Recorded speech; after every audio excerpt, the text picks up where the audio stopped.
네, 해마다 이맘때만 되면 이제 많은 관심을 모으는 미국 라스베이거스에서 열리는 CES. 이거를 소비, 가전, 박람회, 쇼 정도로 해석을 해야 될까? 이 CES가 마무리가 됐습니다. 그리고 그 어느 때보다도 지금 많이 언론에서 회자가 되고 있는 그런 모습을 보이고 있는데요.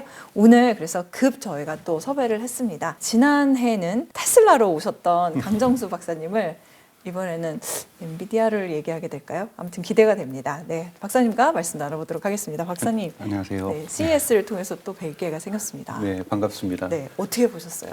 우선은 이번 CES는 전체적으로 주제는 다이브 인, 즉 AI가 모든 곳에 곳곳에 스며들다가 이제 주제였어요. 위드 AI, 인 AI. 그렇죠. 그래서 그렇죠? 농기계에도 스며들고 가전 제품에도 스며들고 모든 우리가 생각하는 모든 것에 이제 AI가 단순하게 거대 언어 모델, 챗GPT 대단해, 제미나이 대단해 뭐 이런 것뿐만이 아니라 모든 곳에 모빌리티에도 스며들고 모든 곳에 스며들면서 이제 AI가 이러한 제품의 어떠한 효율성을 증대시킨다든지 새로운 어떤 생산성의 증대라든지 가전의 새로운 패러다임을 만든다든지 여러 가지 모든 것 패러다임이 바뀐다라는 것을 이야기하는 것이 이제 이번에 AI가 주제였는데요. 사실은 여기에 좋은 분위기를 만들었다고도 볼 수도 있고 찬물을 끼얹은 사건인 거죠. 거의 8년 만에 이제 엔비디아의 젠슨왕이 와서 기조연설을 1시간 반 넘게 했는데요. 워낙 중요한 메시지를 하다 보니 특히 미국 언론들이라든지 해외 언론들, 한국 언론들도 이 젠슨왕의 기조 발표에 대해서 보도를 하다 보니 나머지 CES에 대한 어떠한 보도들이 죽어버리는 이런 결과를 좀 나왔습니다. 그래서 워낙 제가 봐도 이번 젠슨왕 발언은 대단히 중요한 전환적인 역사적인 어떠한 의미를 좀 가지고 있다고 볼 수가 있습니다. 네. 사실 저희 머니올라는 기본적으로 투자 아이디어를 얻기 위한 채널이다 보니까 CES를 통해서 그러면 앞으로 투자 아이디어 어떻게 해야 됩니까? 양자 컴퓨터주 포함해서 뭐 이런 그렇죠. 얘기를 여쭤보고 싶지만 그래도 하나하나 좀 여쭤볼게요. 특별히 기술적으로도 이해가 어려운 부분 가운데 박사님의 도움을 좀 받고 싶은 부분들이 있거든요. 그 엔비디아의 젠슨 황이 이번에 그렇게까지 정말 거의 모든 스포트라이트를 다 받아서 CN 스틸러가 된 거는 왜 그랬어요? 우선 여러분들이 이제는 암기하셔야 될 단어가 새로 나왔습니다. GPT라는 단어가 나오면서 우리가 2023년 11월부터 세상이 지금 많이 바뀌고 있는 것처럼 젠슨왕이 이제 엔비디아는 이것을 피지컬 AI라고 물리 AI라고 부르고 있지만 그러면서 이것이 이것의 원래 이름은 또 그걸 갖다가 이제 상품화하기 위한 이름은 코스모스라고 불렀어요. 코스모스, 우주요? 네, 코스모스라고 불렀는데요. 이거는 마치 우리가 2017년 트랜스포머라는 모델이 나오면서 GPT라는 것이 나오기 시작하고 이런 것을 우리가 일반적으로 거대 언어 모델이라고 얘기를 하죠. 이것과 지금 상치되는 개념으로서 이제 물리 AI 또는 이제 이것을 얘기했던 것은 스탠포드 대학의 갓마더 오브 AI라는 분이 계십니다. 갓마더 오브 AI. 네, 갓파더는 이제 제프리 힌턴 작년에 이제 노벨 물리학상을 받았던 분이 이제 갓파더 오브 AI고 갓마더 오브 AI는 페이페이리라는 중국계 미국인이죠. 이분이 스탠포드 대학 교수인데 이분이 주창하고 있는 것은 월드 모델이라는 거고요. 이 월드 모델에 엔비디아가 이걸 호칭하는 건 피지컬 AI. 그래서 나왔던 상품 서비스 이름이 코스모스. 그다음 월드 모델은 무엇일까요? 월드 모델이 상치되는 개념은 거대 언어 모델이 있고요. 거대 언어 모델이나 월드 모델은 둘 다 우리가 파운데이션 모델이라고 얘기를 합니다. 그래서 월드 파운데이션 모델이라고도 얘기를 하는데요. 여기까지 여러분 너무 분류하는 거 어려우시니까 이걸 다 잊어버리시면 돼요. 월드 모델은 뭐냐면 쉽게 얘기해서 야구 선수로 얘기를 드릴게요. 여러분 시속을 갖다가 막 140km 던지고 130km 던지고 120km 던지는 대단히 훌륭한 투수가 있다고 치죠. 근데 타자들은 이걸 다 어떻게 칠까요? 이 공을. 그러게요. 아마 수십 번이 아닐 거예요. 수백 번도 아닐 거예요. 수만 번 연습을 했을 거예요. 공이 날아오는 것을 갖다가 어떻게 하면 제가 배트를 하면 이때 맞고서 이것이 타구가 안타가 되고 홈런이 될 수 있다는 것을 정말 연습실에서 프로야구 선수들은 어마어마하게 연습을 했을 겁니다. 어마어마하게 연습을 하면서 공이 저쪽 날아올 때 이쯤 배트가 나가야 맞을 수 있다. 이런 것들을 수십만 번 연습을 하면서 그래 훌륭한 프로야구 선수가 되겠죠. 이걸 어디다 저장을 하냐면 우리의 뇌 속에 무의식 쪽에 저장을 하게 되는 거죠. 이와 마찬가지로 이러한 물리적인 어떤 공이 떨어지는 것, 이거는 이제 단어를 공부 많이 한다고 되는 일이 아니잖아요. 이 물리적인 어떤 공이 떨어지는 것을 계속해서 학습하다 보면 저 정도 왔을 때 지금 배팅을 하면은 맞을 확률이 80%. 90% 하면서 배트를 치고 나가는 거거든요. 자신감 있게. 이때 우리가 타자가 이 강속구를 칠 수가 있는 거고 또는 변화구를 칠 수가 있는 거죠. 수많은 사실은 모델 학습을 무의식 속에 뇌 속에 저장을 하는 겁니다. 마찬가지로 지금까지는 언어를 학습을 해서 이미지를 학습을 해서 다음 언어가 무엇일지를 예측을 하는 것이 챗GPT고 네. 구글의 제미나이고 뭐 앤스로피의 클로드라고 얘기를 할 수 있다라면 월드 모델은 뭐냐면 저런 공이 날라온다라면 공이 다음번에는 1초 후에는 어디에 있을지 물리적 세계 속에서 3D 공간 속에서 또는 4D 공간 속에서 이 우리가 살아가는 실제 생활에서 저 물체가 어디로 이동할지 이거를 학습을 통해서 많이 학습하다 보니까 저 공 저기에 있어? 그리고 저 공이 이동하는 속도가 저 정도네? 그럼 다음번에 이리로 오겠구나. 0.1초 사이에는 여기 오겠구나. 그러면 배팅을 움직여야 되겠구나. 이런 것을 학습하는 것을 월드 모델이라고 합니다. 즉 언어와 이미지 이런 부분에 집중되어 있었던 것이 거대 언어 모델이라고 한다면 이렇게 물리 세계, 실제 세계를 학습해서 다음 실제 세계가 어떻게 움직일지. 예를 들면 지금 제가 볼펜을 안 갖고 왔는데 볼펜 하나 주시겠어요? 네, 볼펜. 제가 이거를 이렇게 떨어뜨린다라면 잡잖아요. 네. 이걸 제가 태어나자마자 하지는 인간은 안 했겠죠. 이것도 나름 몇 번을 해보니까 알게 된 거야. 이쯤 되면 제가 손을 열어서 잡으면 잡아야겠다. 되겠다. 이것도 무의식 중에 있는 모델 학습이에요. 인간이. 이것도 어렸을 때부터 이거는 여기서 놔두면 저리로 날아가지 않고 위로 가지 않고 아래로 간다라는 학습되어 있다라는 거죠. 이거는 물리 법칙, 중력 법칙을 그렇죠. 제가 이해했기 때문에 어렸을 때부터 그렇게 물건은 제가 컵을 이렇게 잘못하면 떨어지는구나라는 것을 알고 있습니다. 이 알미라는 것 자체가 인간이 이러한 물리적 세계를 이해하고 모델했다는 거고 그렇기 때문에 예측도 할 수 있는 거죠. 네. 자, 이거를 어디다 적용하느냐? 로봇이나 자율주행에 적용하겠다는 것이 엔비디아의 코스모스예요. 우리가 미리 학습을 해놨으니 언어 모델 GPT를 만든 겁니다. 이번에 네. 코스모스는 여러분 오픈 AI의 챗 GPT라고 생각하시면 되고 구글의 제미나이라고 생각하시면 돼요. 우리가 코스모스라는 이름에 이렇게 실제 생활이 물리 세계가 어떻게 움직이는지를 우리가 학습을 해놨다. 약 2천만 시간을 갖다가 학습을 했다고 얘기를 해요. 그 정도로 크게 학습을 했으니 이제 이 학습한 걸 가지고 물론 이걸로 완벽하지는 않겠지만 토요타가 그래서 손을 들었죠. 우리 협력하겠다. 토요타가 그거를 가지고 자율주행 서비스를 만들 수 있는 거죠. 예를 들면 비보호 좌회전을 한 번을 실제 상황을 가서 촬영을 해서 찍었습니다. 그러면은 엔비디아의 GPU가 뭐냐면 그거를 실제 공간을 우리가 디지털 트윈이라고도 하죠. 가상 공간에서 비보호 좌회전을 연습을 수십만 번을 시켜주는 거예요. 수백만 번을 시켜주면 이 친구가 비보호 좌회전을 할 수 있게 되는 겁니다. 디지털 트윈이 현실 세계를 똑같이 가상 공간에 옮기는 거죠. 랩을 네, 그러면 또는 게임에도 이러한 물리 AI를 쓸 수가 있어요. 어떻게 되냐면 우리가 게임을 갖다가 화면에서 보시면 화면도가 되게 화면이 선명합니다. 막 움직이면 진짜로 움직이는 것 같고 근데 이걸 다 프레임이라고 하죠. 우리 방송에서도 프레임을 쓰잖아요. 한 초에 예를 들면 30번의 프레임을 쓴다 그러면은 착착착착착 움직이는 것을 보여주면 영상에서 정말 실제로 그래픽에서 멋지게 보이는데 야, 30번을 프레임을 실제로는 찍고 우리 중간에 100개를 더 GPU로 만들어줄게 가상으로. 그걸 중간에 연결해버리면 훨씬 더 실감이 있어지는 거거든요. 이런 거와 똑같은 것처럼 비보호 잔번 한 번만 실제 가서 찍어오면 우리가 비보호 좌회전을 갖다가 이 A라는 경우에 수에서 예를 들자면 30만 번 더 연습을 시켜줄게. 자, 여의도 역에서 좌회전할 때 실제 상황을 한번 차량을 가서 카메라로 찍어오면 네. 우리가 여의도역과 같은 똑같은 곳에서 30만 번 이 차를 훈련시켜줄게. 그러다 보면 자율주행은 계속 훈련을 해야 되는 거잖아요. 여기에서 뭐 횡단보도에서 갑자기 사람이 튀어나오는 거 이거 한 번만 찍어주면 횡단보도에서 사람이 계속 튀어나오는 것은 계속 우리가 뭐 수억 개라도 만들어서 연습을 시켜주면 자율주행의 기능들이 늘어나는 것 아니겠느냐. 아까 전에 제가 볼펜을 떨어뜨릴 때 잡는 것 로봇도 잡아야 될 거 아니에요. 로봇이 자기가 잘못하다가 어떤 부품이 떨어지면 손으로 잡을 수 있는 거거든요. 자, 이런 것도 우리가 한 번 찍은 걸 갖다가 GPU로 가상세계에서 이거를 갖다가 무진장 엄청나게 많이 시뮬레이션을 반복하면서 결국은 떨어지는 물건을 잡을 수 있게 해줄게 손으로. 이것이 바로 여러분 월드 모델이라는 거고요. 월드요. 그러니까 월드 세상을 모델링했다. 우리가 갖고 있는 세상 물리적 세계를 물리적 세계를 그래서 이거를 엔비디아에서는 피지컬 AI 물리 AI라고 부르는 거고요. 네. 자, 이것의 구체적인 하나의 제품 이름이 네. 코스모스다. 그럼 잠깐만 그 더 나아가기 전에 우리가 언어 학습 모델을 그러니까 라지 랭귀지 모델 이렇게 얘기할 때 언어 학습이라고 얘기하면 여기는 무슨 학습이에요? 세상 학습이에요? 그러니까 그렇죠. 여기는 이제 이 실제 생활에 대한 세상에 대한 학습인 거죠.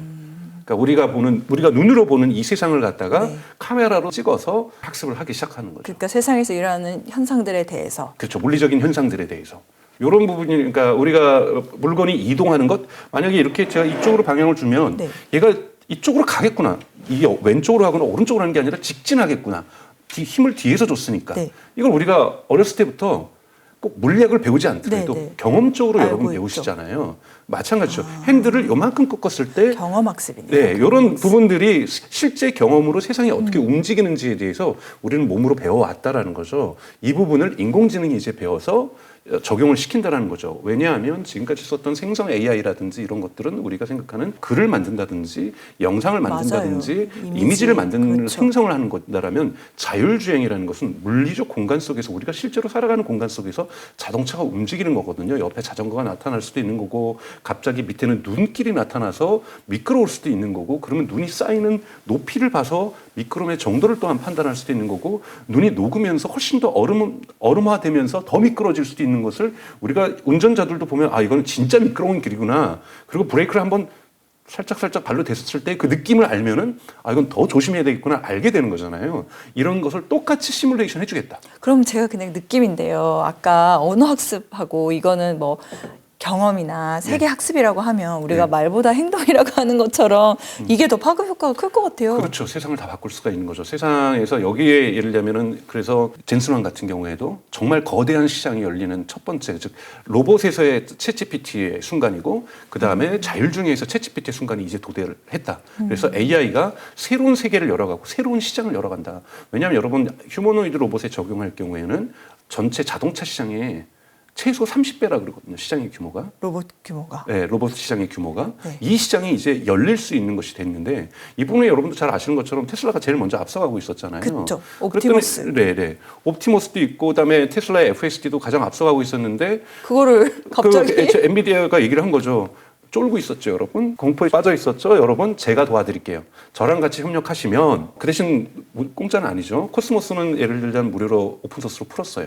하지만 코스모스가 그 제품 내에서 자동차 내에서 로봇 내에서 실행되기 위해서는 추론칩이라는 것을 로봇이나 자동차 안에 들어가야 됩니다. FSD 같은 경우에도 하드웨어 4라든지 요즘 그거를 AI4라고 얘기를 해요. 추론칩이 2개가 들어갑니다. 대단히 높은 고성능 추론칩이 여러분 테슬라를 구매하셔서 FSD를 안 하더라도 한국에 있는 차에도 다 들어가 있어요. 네. 그런데 이번에 엔비디아가 공개한 거는 그 추론칩을 공개한 거예요. 로봇과 자율주행이 들어간 거 $3,000다. 네. 걔 이름이 뭐였어요? 제품 이름이 따로 안 나왔어요. 제품 이름 안 나왔지만 그것이 $3,000다. 그러니까 가정용 슈퍼컴퓨터도 이번에 공개를 했지만 이 부분을 공개를 했는데 이 부분이 이제 보통 이제 테슬라에서는 원가가 자기네 추론칩은 $1,000라 그러거든요. 그러면 테슬라랑 크게 차이가 나지 않을 거라고 가정을 한다면 엔비디아가 $2,000를 여기서 수익으로 가져가게 되는. 그러니까 $3,000짜리 칩을 만든 건데 실제로 아마 엔비디아는 $1,000밖에 들지 않을 거예요. 그럼 하나 팔아서 $2,000 남기는 대단히 높은 수익률의 새로운 사업을 시작할 수가 있게 되는 거고요. 아니 근데 테슬라 칩을 사면 안 돼요? 테슬라 추론칩을 살 수가 없는. 엔비디아는 이거가 여기 코스모스에 최적화되어 있다고 얘기를 하는 거죠. 아, 그래서 이걸 쓸 수밖에 없는 거예요. 그렇죠. 비싸도. 네, 그렇죠. 이거를 쓸 수밖에 없는 거고 또 하나는 옴니버스라고 해서 과거부터 엔비디아가 발전시켜왔던 이거를 바로 한다고 해서 챗GPT를 제가 저희 차에 단다고 해서 갑자기 좋아지는 것이 아니거든요. 우리가 보통 파인 튜닝이라고 해서 한국에 예를 들면 도로에 맞게끔 더 학습을 시켜야 되잖아요. 네. 제가 쓸 공장이 예를 들면은 종이컵을 만드는 공장이다 또는 물류센터다. 공장마다 중간에 파인 튜닝, 추가적인 학습이 필요합니다. 이 추가적인 학습을 하는 곳으로 옴니버스라는 곳을 만들었는데 여긴 또 유료예요. 여기 이제 자신들의 클라우드 센터라 즉 컴퓨터 센터에 들어와서 추가 학습을 시켜줘야 되는 거거든요. 이것도 유료입니다. 그러니까 우리랑 함께 가자. 돈은 많이 들지는 않아. 왜냐하면 지금부터 당신네들 시작하면 토요타 제로에서 시작해서 지금 테슬라까지 올라오면은 올 수 있을지도 잘 모르겠고 엄청나게 시간이 걸리고 그렇죠. 엄청난 돈이 들 텐데 네. 우리랑 함께 되면 $3,000가 뭐 얼마나 대단하겠어요. 어차피 차 하려면 다 깔아야 되는데 그게 $1,000건 $3,000 하고서 옴니버스 이용하는 이용료 그렇게 많지 않으니 이거 쓰면서 우리랑 같이 가자. 그래서 협력사들이 이번에 토요타가 나온 거고 네. 중국의 비아디가 나온 거고 미국의 리비안 전기차 픽업 트럭 회사죠. 리비안으로 루시드도 들어갔습니다. 그리고 독일의 메르세데스 벤츠도 들어갔거든요. 사실 이렇게 한다면 이 5개 기업은 자율주행의 기술이 엄청나게 떨어지고 있다는 얘기인 거죠. 이 대표적인 기업이 엔비디아는 이번에 계약을 맺고 이 부분을 채택을 하기로 했다는 거죠. 그리고 또 이제 항상 올해 2024년에 있었던 다양한 행사에서도 젠슨왕 형상했던 것처럼 좌측으로 로봇 7대, 우측으로 로봇 7대 보여주면서 나의 형제들과 같이 하겠다. 뭐 이렇게 하면서 로봇 기업들, 여기에는 보스턴 다이나믹스도 들어가 있고요. 이런 기업들이 들어오면서 이 기업들은 로봇은 만들긴 했지만 이 로봇이 움직이는 지능 부분에서는 테슬라의 옵티머스하고 많은 격차를 보여주고 있거든요. 그러니 우리가 받쳐줄 테니 한번 될지 안 같이 될지 잘 해보자. 모르겠지만 테슬라랑 한번 경쟁해보자. 왜? 시장을 열어가보자. 그들로서는 안 할 수가 없네요. 안 할 수가 없는 거죠. 이 부분이 지금 흔히 말하는 엔비디아의 다음 전략인가요? 지금까지는 되게 범용, 네. 제너럴 퍼포스 GPU라는 범용 GPU를 만들면서 전 세계 데이터 센터에서 지금 매년 매출이 380억 달러가 되는 정말 막대한 돈을 지금 매출을 올리고 있는 건데요. 그래서 다음 버전으로는 이러한 로봇 시장과 자율주행 시장이 지금 성장하고 있고 시장이 지금 무르익고 있다고 보고 있기 때문에 여기에서 엔비디아가 길을 열어줄 테니 전 세계에 있는 모든 기업들과 각국의 기업들한테 저렴한 비용으로 대단히 허들을 낮춰준 겁니다. 저렴한 비용으로 시장에 진입해라. 그래서 우리 함께 같이 이 시장을 열어와 보자. 그럼 우리 엔비디아는 뒤에서 우리도 뭐 자선 사업하는 건 아니니까 여기에서 칩을 팔고 추론 네, 칩을 팔고 그걸로. 여기에서 데이터 센터는 우리 걸 이용해서 왜냐하면 여러분 자율주행에 있는 차량들 그다음에 로봇들도 다 클라우드에 연결될 거니까 이거는 옴니버스라고 하는 클라우드를 써라. 그러면 우리는 또 돈을 버는 거니까 이렇게 이제 비전을 얘기를 한 겁니다. 그래서 AI 제국이라는 얘기가 나오는 거예요. 네. 엔비디아의 젠슨 황이 AI 제국을 건설할 꿈을 밝혔다. 맞아요? 네, 맞습니다. 그런 부분에서는 제국이라고 볼 수 있어요. 왜냐하면 자율주행 시장과 관련돼서 여러분 보셔야 될 것은 지금까지는 이 자율주행의 겨울이었다라는 평가가 2024년 중순까지는 있었어요. 자율주행의 겨울. 우리가 웨이모 막 나오고 뭐 여러분 기억나실 거예요. AI 시대가 올 거다 그러면서 5, 6년 전부터 언젠가는 인류는 운전하지 않고 다 자율주행으로 갈 거야. 그런데 일론 머스크도 2019년에 얘기했어요. 2년 안에 자율주행 된다. 웬걸요? 자율주행 2019년, 2020년, 20년, 21년 오지 않았었잖아요. 그런데 여러분 정말 주목하셔야 될 것은 작년에 웨이모, 구글의 웨이모가 작년 여름부터 샌프란시스코에서 직접적으로 상업적인 서비스를 드디어 시작을 했고요. 그때 일어났던 매주 나오는 결제건이 10만 건이었어요. 그런데 이것을 지금 현재 LA하고 피닉스는 작은 도시니까 큰 의미가 없고 오스틴은 아직 이제 시작 단계인데요. 이 단계로 가면서 작년 11월에 주당 15만 건의 결제가 이루어지고 네. 있습니다. 이 부분들이 올해 미국으로 크게 확산이 될 거고 심지어 도쿄에서도 웨이모가 테스트에 들어가게 됩니다. 이렇게 되면서 이 자율주행이 이제는 사람들이 유료 결제를 15만 건이나 하게 되는 대단히 높은 수준의 결제가 지금 이루어지고 있는 거죠. 그만큼 사람들이 안정감을 느끼고 있다는 거고 이런 부분들이 더 확산된다면 로봇택시 시대를 지금 웨이모가 가장 먼저 열고 있고요. 미국에서는. 그리고 중국에서 지금 구체적인 수치는 나오지 않지만 바이두, 한국으로 네. 치면 네이버와 같은 기업이죠. 바이두에서는 아폴로 고라고 하는 유료 로봇택시 서비스가 중국의 우한이라는 도시에서 대단히 일상적으로 지금 사용되고 있다는 거예요. 갑자기 코로나 생각나는 네. 2024년 5월에 중국 정부는 앞으로 2030년까지 자율주행에 있어서 중국을 글로벌 리더를 만들겠다라는 명확한 이 국가 전략을 발표를 했었거든요. 그래서 2030년까지 중국의 100개 도시에서 자율주행 서비스가 로봇택시 서비스가 되게 만들겠다. 여러분 100개 도시라는 건 어마어마한 거거든요. 왜냐하면 특히 중국 같은 경우에는 심지어는 한자로 돼 있는 저 신호등도 있고요. 아, 삼각형으로 돼 있는 신호등도 있고 그래서 그런 말이 있어요. 상하이에서 운전을 잘한다고 해서 베이징 가서 운전할 수 있는 것은 아니다. 베이징에서 운전 잘한다고 해서 상하이에 가서 운전할 수 있는 것은 아니다 할 정도로 중국은 교통 규칙도 다르고 도시 상황도 대단히 많이 다릅니다.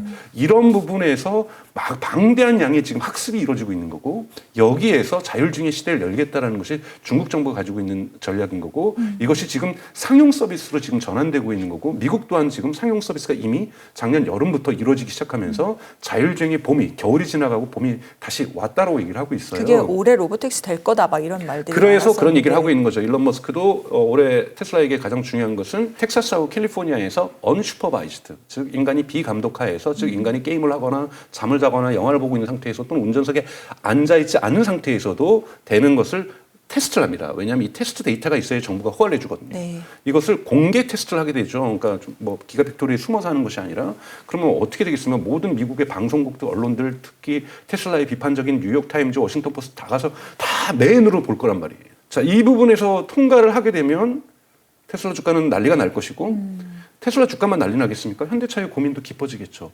그러면 그냥 지금 우리 개발하지 말고 개발하기 위해서 이것저것 협력은 해요.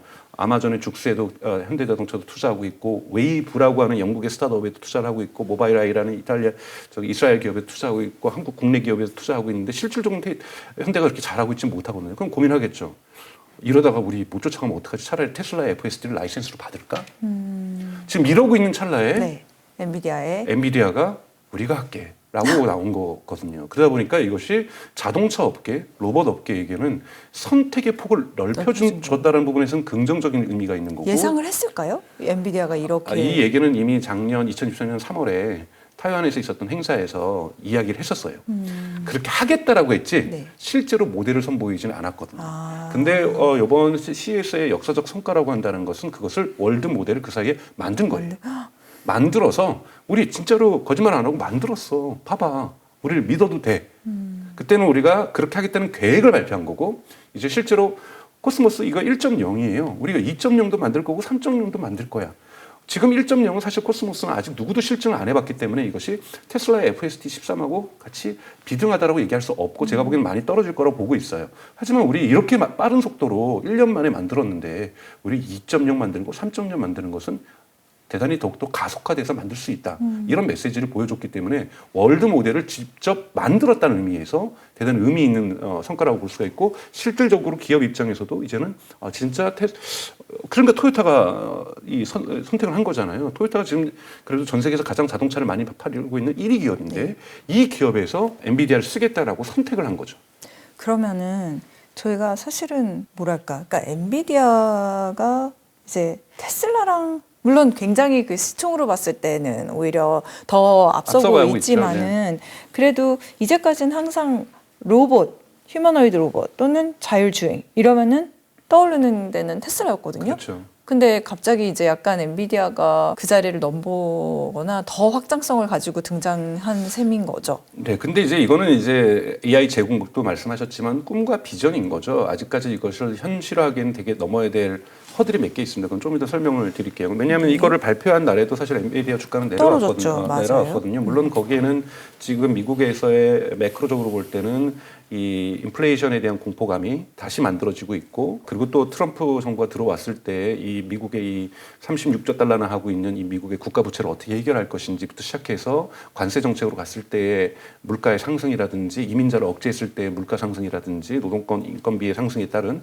이런 부분들이 걱정이 되면서 지금 대단히 불안한 시기를 미국 주식시장이 통과하고 있다 보니까 여기에 영향도 받았겠지만 이거 여러분 뭐하고 똑같냐면요. 10월 10일 날 테슬라가 위로봇 행사했을 때 비전과 꿈을 얘기했지만 주가는 되게 부정적으로 움직였거든요. 생각보다 별 없었다. 꿈과 비전이고 이걸로 돈 얼마 벌 수 있는 데가 얘기를 안 했던 거잖아요. 젠슨왕도 이번에 꿈과 비전을 얘기를 한 겁니다. 근데 물론 일론 머스크처럼 먼 미래를 얘기한 것이 아니라 근미래를 얘기한 것이 아니라 2025년에 이뤄질 일이겠지만 당장의 투자자들 입장에서 볼 때는 기관 투자자들 입장에서 볼 때는 360억 달러나 벌고 있는 이 칩에서 블랙일이나 지금 빨리 내놓지. 블랙일도 지금 양산을 못 해가지고 12월에도 양산한다더니 12월도 못 하고 도대체 1월 달에 언제 할 건지는 얘기도 안 하면서 이런 칩 만들어서 여기 팔겠다 얘기를 하고 코스모스 좋긴 좋아. 될 것 같긴 한데 그걸로 360억 달러 벌 수 있어라는 이런 얘기를 안 했다라는 거죠. 좀 더 새로운 세판짜기에 대해서 추가적인 이야기를 했을 뿐이니까 당장 느낌으로 와서 이것이 매출 구조에 어떻게 영향을 줄까? 이것이 당장 여러분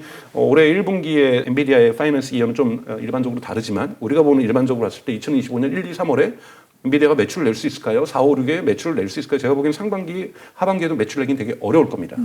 아까 말씀드린 허들을 좀 이따 말씀드리겠지만 어렵기 때문에 2025년에는 올해 CES에서 엔비디아가 발표했던 젠슨왕이 발표했던 것으로 매출 나는 걸 가능성은 거의 제로라 저는 가깝다고 보고 있어요. 왜냐하면 여러분 이제 허들을 말씀을 드리면 AI가 있다고 해서 소프트웨어가 있다고 해서 이것을 받쳐줄 수 있는 하드웨어가 없으면 로봇과 자율주행차는 작동하지 않습니다. 제가 이렇게 가자라고 왼쪽으로 뭐 10도 꺾어가지고 20도 꺾어가지고 자율주행을 해서 비보좌회전을 하자고 얘기를 했을 때 소프트웨어는 그 결정을 내렸는데 하드웨어가 받쳐줘야 되거든요. 그렇죠. 여기에 맞춰져 있는 세팅이 토요타가 되어 있느냐. BYD는 뭐 일부 좀 되어 있을 수도 있고요. 뭐 루시드도 어느 정도 되어 있을 수 있고 리비안도 되어 있을 수 있어요. 자동차 소프트웨어가 많이 좀 발전한 편이니까요. 요즘 소프트웨어 드리븐 베이클이라고 하는 SDV 이 부분이 가장 앞서가고 있는 것이 테슬라를 제외하고는 중국 기업을 제외하고는 리비안이라고 얘기할 수 있죠. 네. 그래서 폭스바겐하고 자동차 소프트웨어 회사도 조인트 벤처로 만들고요. 이런 엔지니어 문제가 있다라는 거예요. 기계공학적인 문제가 있다라는 거죠. 그리고 제가 볼펜을 떨어뜨렸을 때 잡는다 했을 때 로봇이 손가락이 움직여야 될 거 아니에요. 여러분 손가락 움직이는 것은 로봇에서 가장 어렵습니다. 우리가 DOF라고 얘기를 하잖아요. 디그리 오브 프리덤이라고 해서 자유도라고 얘기를 하는데요. 인간의 손가락이 보통 28의 자유도를 갖고 있고요. 요번에 위 로봇 행사할 때 테슬라의 옵티머스가 20도의 자유도를 보여줬어요. 아직 인간까지도 가려면 28 멀었다라는 거고요. 지금 아마존에서 하고 있는 어들리티 로보틱스 같은 경우에 이미 웨어하우스에다가 물류센터에서 지금 벌써 투입을 하고 있거든요. 얘는 집게 손가락이에요. 자, 이거는 특수한 목적에는 쓸 수 있어도 자, 5개 손가락을 움직여서 이렇게 움직여서 잡아라고 소프트웨어는 얘기해줬다고 해서 잡을 수가 없다라는 거예요. 근데 여러분 이 부분이 너무나도 중요합니다. 왜냐하면 우리가 로봇 팔로 할 수 있는 일을 갖다가 휴머노이드 로봇을 집어일 이유가 없거든요. 예를 들면 여러분 피규어 공이 뭐 이런 거 보시면 막 BMW 공장에서 철판을 여기서 떼서 이걸 막 움직이고 막 집어입고 하잖아요. 그걸 로봇 팔로 하면 수십 배 빨라요. 근데 그 가능성을 보여주는 것이지 그 정도 속도로는 할 수가 없는 일이죠. 뭐 테슬라도 옵티머스 갖다가 배터리를 여기 있는 걸 일로 옮기는 거 이거 로봇 팔로 하는 게 훨씬 빠르죠. 근데 이제 손가락으로 잡을 수 있다라는 그 섬세함을 보여주려고 하는 것이지 아직까지는 악력이라든지 이런 것들을 보여주려는 것이 아직 멀었다. 왜냐하면 대표적으로 옵티머스가 만약에 올해 일론 머스크가 목표로 하는 것은 자신들의 기가 팩토리에서 1000대 정도는 옵티머스를 투입하겠다. 전 된다면 기적이라고 봐요. 올해 안에 저는 될 수 있을까도 잘 모르겠고 내년 정도 된다고 저는 빠르다고 생각하거든요. 왜냐하면 우리가 로봇을 휴머노이드 로봇을 자동차 공장에 투여한다는 건 뭐냐면 보통 하네스 작업이라고 얘기를 합니다. 전선줄을 넣거든요. 자동차 안에는 여러분 모델 S에는 2kg가 넘는 전선줄이 들어가 있어요. 여러분 그랜저에도 그 정도 들어가 있고요. 제네시스 G80에도 한 2kg가 넘는 전선줄이 들어가 있어요. 이거는 로봇이 못합니다. 고개를 집어여야죠. 우선은 고개에 전선줄을 잘 집어여야죠. 집어였다가 빠지면 뭐 좀 끼어여야죠.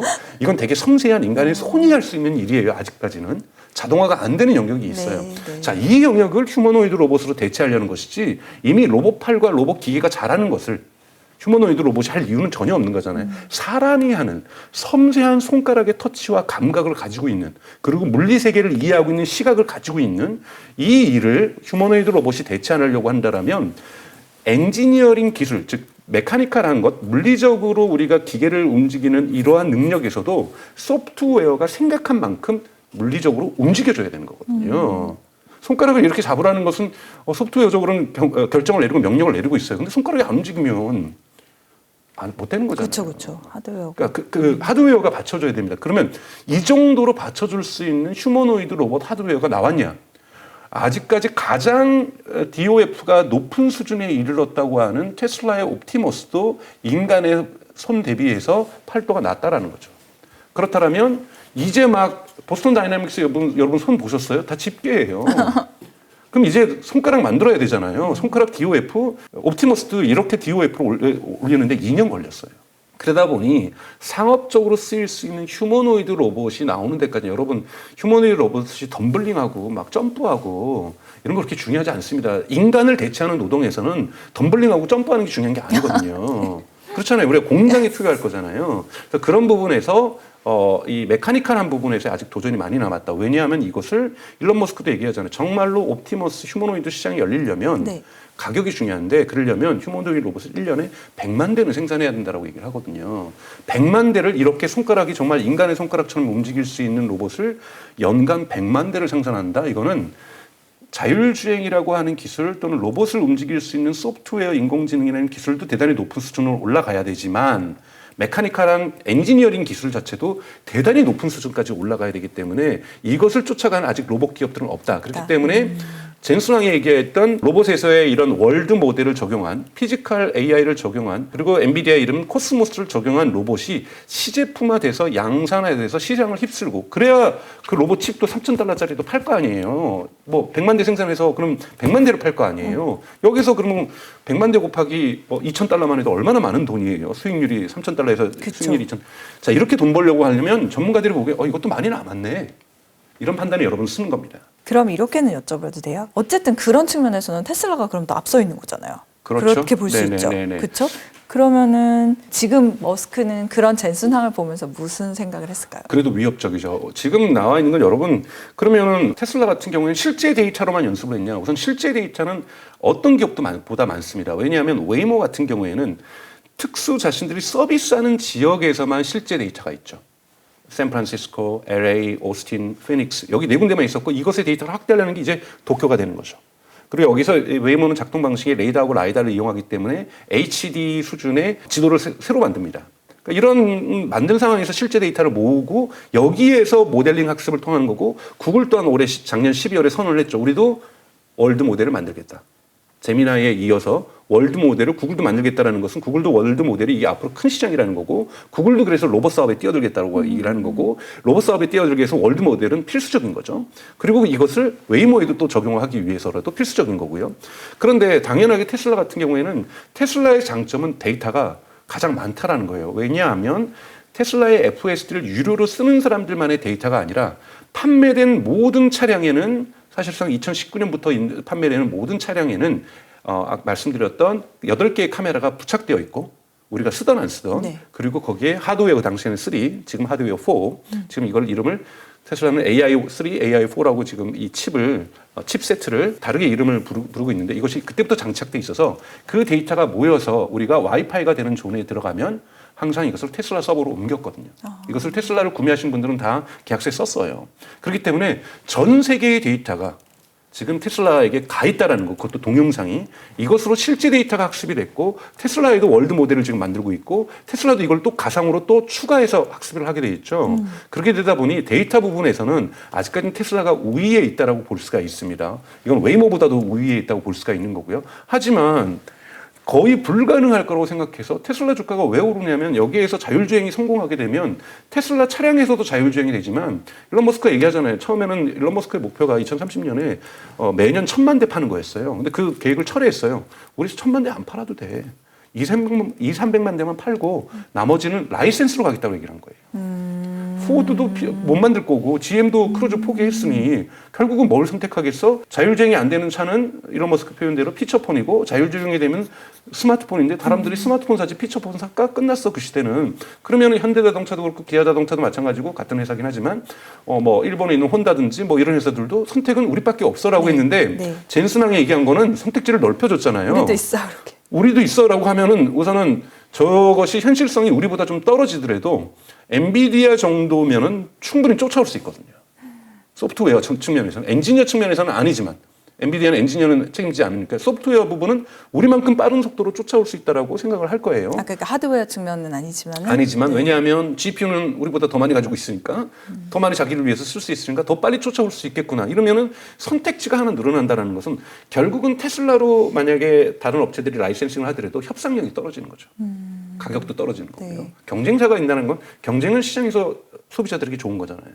그러니까 여기서의 소비자라는 기업일 테니까, 이건 B2B 시장이니까, 네. 입장에서는 협상의 파트너가 테슬라 너무 고압적이고 너무 갑이고 가격도 막 부르는 것이 값이고 막 이러면, 지금 엔비디아가 왜 이렇게 떼돈을 봅니까? 부르는 것이 값이거든요. 수요가 너무나도 큰데 공급이 너무나도 적기 때문에 지금 수요 독점이 발생하고 있는 거잖아요. 이렇기 때문에 수익률이 70%가 넘는 높은 가격을 부르는 거잖아요. 일론 머스크 입장에 나 수익률 70% 되는 높은 가격 부르려고 했는데, 쟤 때문에 최소한 10%는 깎이겠네, 20%는 깎이겠네. 이런 부분에서 경쟁 구도가 마련됐다는 부분에서는 전 세계 OEM 자동차 기업에겐 좋은 일이고 로봇 기업들에겐 좋은 일이지만, 테슬라 입장에서는 수익률의 감소가 이뤄질 수 있는, 물론 자율주행에 진짜로 성공해서 라이센싱이 일어난다면 정말 막대한 수익이겠지만, 그럼에도 불구하고 이제는 강력한 잠재적 경쟁자가 생겼다는 부분에서는 좋지 않은 구도라고 볼 수 있죠. 실제로 주가는 그래서 어떻게 반응했어요? 테슬라 주가는? 테슬라 주가는 사실은 지금은 살짝만 터치해도 민감성이 대단히 높은, 변동성이 원래도 높지만 높죠. 왜냐하면 이것이 펀더멘탈에 의해서 만들어진 것이 아니라 트럼프 랠리에 의해서 주가가 올라간 것이기 때문에, 여러분 딜리버리 숫자가 예상보다 해서 작년에 총 판매량이 마이너스 1.1%였잖아요. 그랬던 주가 훅 빠졌다가 그 다음날 좋은 소식 생기니까 또 훅 올라가고, 지금은 펀더멘탈에 받쳐주기 전까지는 테슬라 주가는 진짜 손가락으로 터치만 해도 주가가 출렁일 수밖에 없는 구조입니다. 그렇기 때문에 이 부분과 가지고는 바뀌진 않았어요. 바뀌지는 않았고, 별로 영향 안 받았어요. 네, 별로 영향을 받지는 않았습니다만, 또 하필이면 목요일 또 미국의 이 지미 카터 전 대통령의 장례식 때문에 휴장을 했기 때문에 또 이 부분을 여파를 받을 수 있는 시간적 여유도 별로 없었습니다. 그렇기 때문에 사실은 다음 주에 개장했을 때 이 부분이 영향을 줄지 안 줄지는 봐야 되는데, 전문가들 전반적인 시각은 엔비디아는 아직까지 양산과 시장으로 가기에는 시간이 걸린다. 최소한 1년에는 더 걸릴 거다. 라는 판단을 하고 있기 때문에 이것이 테슬라 주가에 긍부정으로 영향을 주긴 저는 어렵다고 보고 있습니다. 그 얘기 하나만 더 해볼게요. 하여튼 테슬라는 실제 세계에서의 데이터를 갖고 있고 엔비디아는 이제 가상 세계. 그래서 약간 가상 세계와 실제 세계의 이제 vs 가상 세계 대 실제 세계 이런 얘기들 구도로 설명 많이 했는데 기술적으로 또 잘 아시는 분들이 아닌 분들은 이게 좀 어렵게 다가올 수도 있어서 박사님 좀 쉽게 더 설명해 주세요. 그러니까 이 테슬라 같은 경우 말씀드렸던 것처럼 8개의 카메라에서 실제 데이터들을 계속 모으고 있죠. 테슬라는 아직까지는 공개되지는 않았어요. 월드 모델을 갖고 있는지 안 갖고 있는데 테슬라도 바보가 아닌 이상 월드 모델을 만들고 있을 겁니다. 하지만 코스모스 수준으로 만든 거는 엔비디아가 처음이고 그리고 지금 구글은 이제 시작하겠다고 2020년 12월에 밝혔고 지금 테슬라 같은 경우는 직접적으로 AI 기업을 갖고 있지 않죠. 네. 일론 머스크를 통해서 X.AI라는 것을 갖고 있고 여기서는 그록 3.0을 곧 발표하게 되는 거고요. 올해 1월 정도에 발표하겠다고 얘기를 했고 이것을 테슬라 차량에 통합을 시킬 겁니다. 그다음에 그록 3과 함께 거기도 월드 모델에 대한 준비는 바보가 아닌 이상 하고 있을 거예요. 월드 모델은 여러분 페이페이리에서 2024년 전 세계적으로 지금 대단히 유명해진 그러니까 이걸 없이는 결국은 AI가 궁극적으로 산업을 바꿀 수 없다는 판단들을 미국의 기업들이 다 테크 기업들은 하고 있기 때문에 테슬라도 좀 준비하고 있을 거라고 보고 있어요. 그런데 실제로 제가 말씀드렸던 것처럼 가상세계 데이터도 처음부터 우리가 머릿속에 생각하는 가상이 아니라 실제 데이터의 초기 데이터는 필요합니다. 그래서 뭐 2천만 시간을 지금 학습을 했다고 하는 것은 그래서 또 요즘 논쟁이 되고 있어요. 엔비디아가 가상세계 학습할 때 유튜브에 있는 데이터를 많이 가져갔다부터 시작해서 그러니까 실제 세계에 대한 데이터가 전혀 없는 가운데에서 가상을 만들 수가 없습니다. 근데 이제 실제 데이터가 얼마나 많으냐에 따라서 가상 데이터를 만드는 양도 더욱더 증폭되겠죠. 더욱더 증폭되고 예를 들자면 비보자회전도 여러분 비보자회전하는 미국이나 여러분 유럽 가보시면 비보자회전이 대단히 많잖아요. 그 시츄에이션이 정말 하나로 다 통합되어 있는 게 아니잖아요. 정말 비보자회전할 수 있는 미국의 거리를 아마 세면은 제가 보기에도 수십만 개는 될 거예요. 수십만 개를 엔비디아가 다 찍었을까? 그러진 않았을 가능성이 높다라는 거죠. 이것의 일반적인 경우와 특수 경우를 얘기를 할 수 있겠죠. 이런 부분에 해당한다면 실제 데이터의 상황이 있는 가운데서 가상을 만들어서 반복적 학습을 함을 통해서 자율주행의 성능을 만드는 것이기 때문에 실제 데이터가 양도 양이지만 얼마나 다양성 있게 풍부하게 있느냐가 대단히 중요한 겁니다. 테슬라가 지금 FSD 13에서 제일 못하고 있는 게 뭐냐면 앰뷸런스 문제예요. 앰뷸런스를 인식 못하는 건 아니에요. 앰뷸런스를 인식합니다. 앰뷸런스가 왔을 때 갓길로 차량을 대는 것. 네. 이게 FSD 13에서도 잘 못하는 거예요. 왜냐하면 앰뷸런스가 왔을 때 여러분도 운전하시다 보면은 정말 내가 달리는 도로마다 내가 비켜줘야 될 수 있는 공간이라는 것이 너무 경우의 수가 많거든요. 이 부분은 이 FSD도 학습을 하지 못했던 것은 많이 학습을 못했던 것은 절대 못하는 게 아니에요. 10점 만점에 지금 4점 정도 맞고 있거든요. 나머지는 9점 이상인데요. 왜 그러냐면 이런 상황이 많이 일어나지 않았기 때문에 실제 데이터를 많이 확보하고 있지 못한 겁니다. 이 실제 데이터를 확보하지 못함으로써 흔히 말하는 엣지 케이스, 지금 테슬라는 엣지 케이스라고 해서 특수 케이스들 이렇게 앰뷸런스가 온다든지 원웨이 일에서 일방통행일에서 들어갔는데 갑자기 공사 중이라든지 갑자기 이삿짐센터가 막아버렸다든지 이랬을 때는 이거를 이삿짐센터 때문에 피해 가야 될지 후진을 해서 나와야 될지 이런 결정들은 경우의 수가 너무 적다 보니 실제 상황의 다양성 자체를 많이 확보하지 못해서 자율주행 능력이 떨어지는 거거든요. 그래서 테슬라의 지금 가장 큰 목표는 이 엣지 케이스를 해결하는 거예요. 그거는 여기에 대한 실제 데이터를 많이 모아야 됩니다. 그렇다면 똑같은 질문을 엔비디아에 해볼 수 있는 거죠. 엔비디아는 그래 좋아. 일반적인 비보자회전은 많이 학습을 했어요.